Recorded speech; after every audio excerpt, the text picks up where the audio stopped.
Good morning students, my name is Kirti Agrawal. I am a science teacher and today I am going to teach you a chapter that is atoms and molecule, and this chapter is of class 9 science.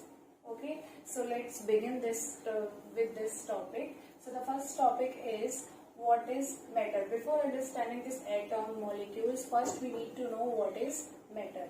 So what is matter? Matter क्या है? What do you think? What is matter? Actually, everything around us is matter. Like this marker, this board, this wall, this phone, this speaker, everything around us is matter. Even we are also made up of, we are also matter, right? So, matter can be the living or non-living. So, how can I define this matter? I can define this matter like matter is the thing that occupies some space and have some mass. That occupies some space and that have some mass. We call it matter. Like this pen have some mass. Like marker have some mass and they also occupy some space. Like table, like chair, like wall, everything around us, it is mass because they occupy some space as well as some mass. Now we'll take some other example like air. What do you think? Air is a matter or not? So let me tell you, air consists of oxygen, nitrogen, argon, some water vapor, some ozone. So basically air is also matter. Why? Because air also occupies some space, gas also occupies some space and that have some mass also. Okay, let's take some other examples. Like we talk about feelings, emotions, love, hate. What do you think? These are also the matter? What do you think? These are matter? I don't know. These are not the matter basically. Why? Because this hate, the love, emotions, feelings, these are the actually feelings. They do not occupy any space. They do not occupy any space as well as they do not take any mass. They do not have any mass. So basically these are not considered as matter. Right? So is it clear to all what is matter? And yes, we are also matter. So matter can be the living or non-living. Right? And matter is made up of small particles, means smaller to smaller particles से matter बना होता है, right? Let's take one example. For example, building is what? Building is also matter, and building is made up of thousands or lakhs or millions of bricks. So we call one brick, that is the smallest one. We call it atom. So overall, how can we define atom? Atom is the smallest particle of everything, of every matter. Let's say I take this marker. This marker is made up of millions of atoms. छोटे-छोटे atoms are like this is the marker, and this marker is made up of millions of atoms, right? So likewise, this one smallest particle that may not be divisible. So that is we call atom. So that's how we can define the atom. So what is the definition of the atom? The smallest particle of every matter is called atom. So there are lots of theories behind this atom theory, and some Indian philosopher also given this theory of atom. Some Greek philosopher, foreigner philosopher also has given some theories behind this atom.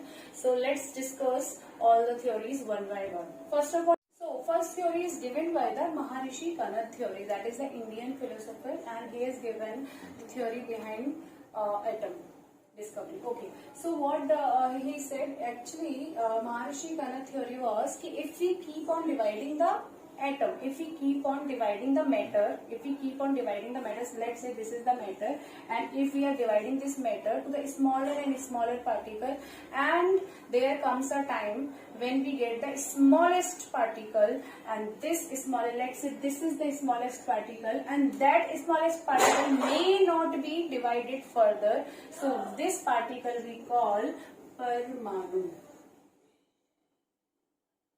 So what is theory? If we keep on dividing the matter and finally we get the smallest to smallest particle of that matter, and that smallest particle we call Paramanu.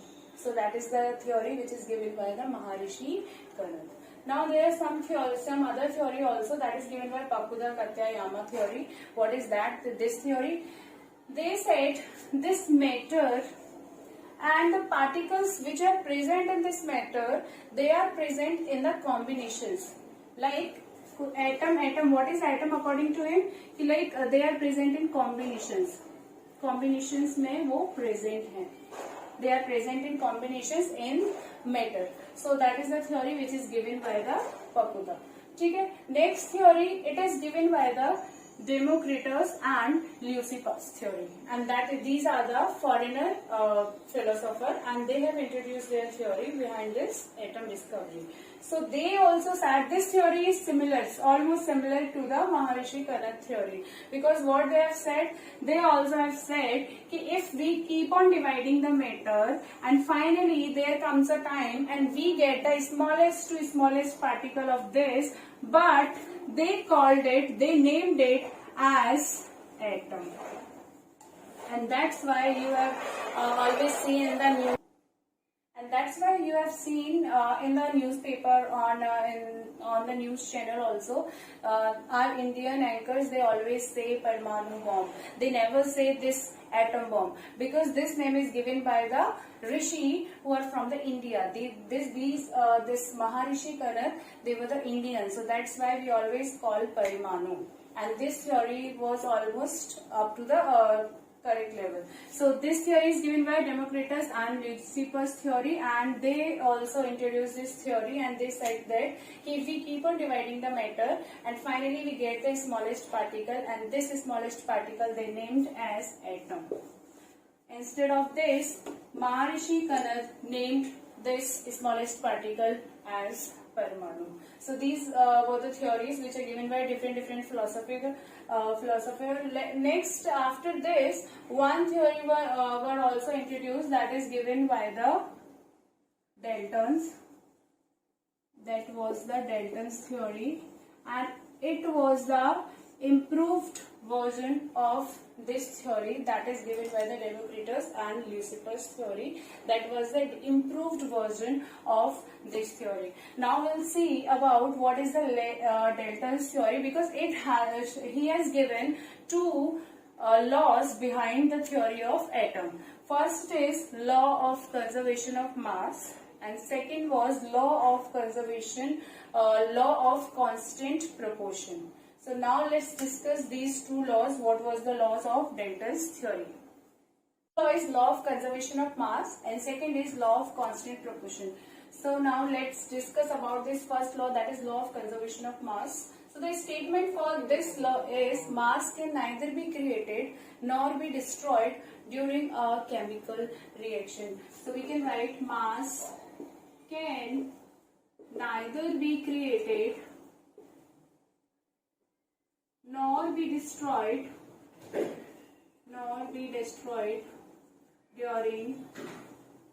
during a chemical reaction. Now we'll understand this with the help of an example. Let's say sodium reacts with oxygen, and it gives Na2O, sodium oxide. So now what is the meaning of this statement? First I need to balance it. So this is 2Na, and this is O2. This is, now I have to take this 2. If it is 2, right, so there it will come 4. Now this is the balanced chemical equation. Let's take an example. This is the sodium. Sodium reacts with the oxygen. It will give sodium oxide. Now first we need to balance it. This is O2 and here it is 2. So I will multiply by 2. So it becomes 2 twice. Now because of this, now Na becomes 4 times. So I need to multiply by 4 so that it also can become 4 times. Now this is the balanced chemical equation. But what I am going to say is, if I am taking Na 25 gram, so I need to this oxygen is also 25 gram. So overall the product weight will be 50 gram.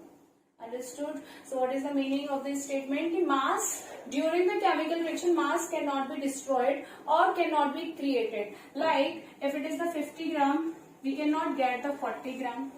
Mass cannot be destroyed. And second thing, if I am taking the 40 gram, I cannot get 50 gram, right? So ना तो add हो सकता है ना destroy हो सकता है, right? So whatever the reactants of mass you are taking, that you will get in the product. So that mass will be the same on the reactant side as well as on the product side. So that is the first law of conservation of mass. Now second law of second law is law of constant proportion. What is the meaning of constant proportion? Means fixed proportion. Proportion means the amount. Amount you have to take in a fixed ratio. Let's take an example. Let's see. This is the water. Formula of water is H2O. Can it be H3O, H4O? No. If I am taking H3O, it will be plus. Later on you will understand this. So H4O does not exist. H4O2 can exist. H3O, it can exist in the form of cation also. But what I am telling you, कि H2O is what? कि when hydrogen is combining with the oxygen, you will get H2O, right? But when you are taking 2 quantity of hydrogen and 1 quantity of oxygen, then you will get 2 quantity of water. So what I want to say कि hydrogen, like atomic number of hydrogen is 1, and if it is 2, so it is 2, 1 into 2, and the ratio oxygen, the atomic number of oxygen is 8. So the ratio will be, you can see 1/4 ratio, right? So that I want to say कि H2O में जो H है, this hydrogen and this oxygen, they should have their constant proportion. For example, if I am taking this NH3, NH3 is what? Ammonia. So nitrogen, yeah, it can be NH4, it can be NH5. No, it exists in the form of NH3 only. Why? Because this N make bond with 3 hydrogen. That's why it exists in the form of NH3, because valency of nitrogen is 3. So nitrogen needs 3 electron. So it will form a compound with 3 hydrogen, right? So that's make this ammonia. So basically for the stability, constant proportion is required. If you want to make some stable compound, so you need to take the constant proportion so that compound can be stable. Okay, now with this topic is ended with this laws. Now we'll start the next topic. Yes. Okay, now the next topic is size of the atom. Now we should discuss about the size of the atom. What is the size of the smallest particle that we call atom? So the size of the atom is generally 10 to the power -9, or we can say it exists in the nanometer size, nanometer. So the size of one atom can be nanometer. Okay. So after this, some more theories were also introduced in order to define the atom. What is the atom? What is the structure of atom? And is atom divisible or not? So some more theories have been introduced. So let's discuss one by one these theories also. So the first theory that was introduced by Thomson, so we call it Thomson model. So the first theory is Thomson's model. So Thomson was a scientist. He was a great scientist, and he was studying on this topic, that is the atom, and he has introduced 3 theories. Actually Thomson ने 3 theories prepare की थी, but he has introduced only 1 theory जो उसने introduce करी थी. So what first of all we will understand about 3 theories of Thomson. What was these theories? So first theory was according to the Thomson. First Thomson said atom can be divisible. So it means atom is not the smallest particle anymore. Atom is not the smallest particle anymore. Atom can be further divided. Atom को further divide किया जा सकता है किसमें? Into the electron, proton and neutron. Further is atom is made up of basically electron, proton and neutron. So basically all these matters are made up of atoms. Like this marker is made up of atom, right? But I cannot feel any current, any charge in this marker. Why? Because atom is electrically neutral. How can we prove this? Atom is electrically neutral. So Thomson said that the number of electrons are equals to the number of protons. So basically the number of negative charge is equals to the number of positive charge, and that's why the number of positive charge cancel out the number of negative charge and atom becomes neutral. Atom becomes neutrals, and that's why atom do not carry any charge with it, and hence atom is electrically neutral, because inside the atom the number of electrons and the number of protons are always equals. So atom do not carry any charge, and hence atom is electrically neutral. So is it clear?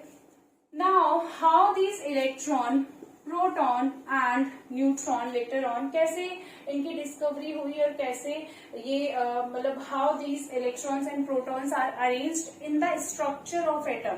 So to understand the structure of atom, first will study about the theory of Thomson. We said that कि this atom is a complete sphere, positive sphere. This atom is positive sphere and electrons are embedded into it. Electrons are embedded into it like a watermelon. If you see the watermelon, you can see the seeds are embedded into it. The black seeds are embedded into the watermelon. So likewise, he has proposed this theory, and he said that this is a positive complete sphere and electrons are present inside the atom, because they need to introduce the electrons and proton, because atom is electrically neutral. So that's why उनको कहीं तो fit करना है कि कहाँ proton है कहाँ electron है. So that's why they have said that कि ये जो स्पेयर है that is made up of positive, this is the complete positive sphere, and electron जो negative charge है that is embedded inside the structure of atom. So that was the first theory.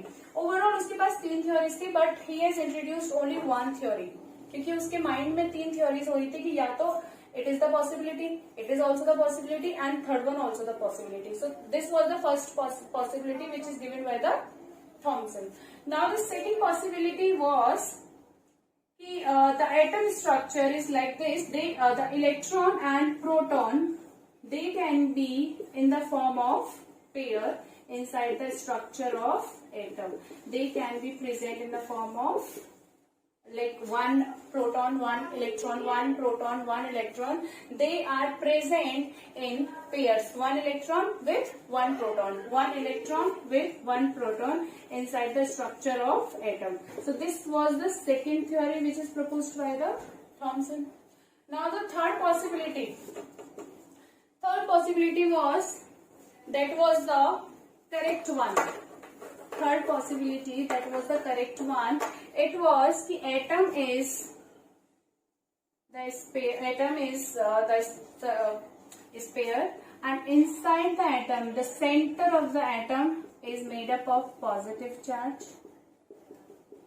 The center of the atom is made up of the positive charge. Basically, the center of the atom consists of positive charge, and electrons are rotating, or electrons are revolving around the positive charge, this positive, because the positive, the maximum number of positive protons are at the center, so obviously they will have the greater force of attraction, so they will attract these electrons. So that's why, because of the centripetal force, they start revolving around this center, this nucleus. The center of the atom, we call it nucleus. So basically these electrons will move around this nucleus. So that was the third theory, and this was somehow correct, but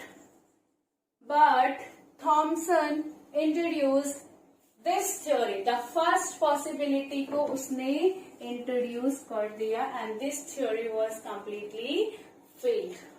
After some time, the student of Thomson, that is a Rutherford continuously given some time to these studies, and finally he has proposed one of the theory of Thomson, that was this. The center, at the center the complete positive charge is present, and around the center, right, surround these negative electrons, these electrons are revolving around the center. So now let's study about the Rutherford model. Okay. So after the Thomson model, now we'll study about the Rutherford model. First of all, we need to know this. Rutherford was the student of Thomson itself. So therefore, Rutherford, after studying this model, he had introduced the same theory, this third one theory, which was introduced by the Thomson. What is that? At the center, the positive charge is present and electrons are revolving around this positive charge. This can be the structure of atom. So Rutherford has introduced this theory. So after some time, there were some drawbacks which in the Rutherford theory, some scientists have said that if it is the center is having the greater mass, greater force of attraction, so all these electrons can be attracted towards the center, but they are not attracting towards the center, they are revolving around it. So what is the logic in it? And they should also emit some energy during this movement, revolution. So after this theory, Niels Bohr just modified this theory and introduced one more theory, and Niels Bohr has said that this is the complete sphere, this is the center which we call the nucleus, and in the nucleus the positive charge is present, and but electrons, yes, this is also correct, electrons are also revolving around the positive charge, but electrons are revolving in their particular shells. Electrons are not revolving likewise कि कैसे भी revolve कर रहे हैं, they are colliding, they are emitting some energy. It is not like that. They are revolving in their particular orbit, in their particular shells, and these shells we call, like we can do this. This is the one shell. This we call K shell. This is the second shell. We call L shell. Third shell we call M shell, and likewise we can introduce all these shell according to the elements which are present in the periodic table. So that was the theory which is given by the Niels Bohr theory. Okay, and after the Niels Bohr theory, one more theory was found, that is given by the Chadwick. So now let's understand what was the Chadwick theory. So yes, what was the Chadwick theory? Chadwick theory was nothing, just the modification of the Niels Bohr theory. Chadwick said that this is the complete sphere, this is the center, like in the previous theory Niels Bohr have said, this is the positive protons are, all the protons are present in the center and resides in the center, we call it nucleus, and electrons are moving in their particular shells, that is also correct. But Chadwick has introduced one more entity which is also present in the atom, in the structure of atom, and that named neutron. Chadwick has introduced neutrons which are also present at the center along with this positive charge which we call protons. So some neutrons are also there. Some neutrons are also there, and these neutrons can be in equal number of the protons, or can have one or two less number of the proton, or can have one or two greater number of the protons. So basically this neutron does not carry any charge, otherwise it will affect this theory कि atom is electrically neutral. So there are equal number of electrons, equal number of protons, and they cancel out each other, and neutrons do not carry any charge. Neutrons are neutral, but they are present inside the structure of atom at the center, and these are equal in number with protons. Sometimes they are larger in number, like in sodium. In sodium we can see there are 11 protons but 12 neutrons, and that's where the complete atomic mass is 23. And with these, I hope you understood these all theories. And with this topic, we are ending this topic. In the next class, we'll start with the molecules, atoms, the how to make compounds, the first 230 elements of the periodic tables, their symbol, so all these things. So thank you, students. Thank you, class.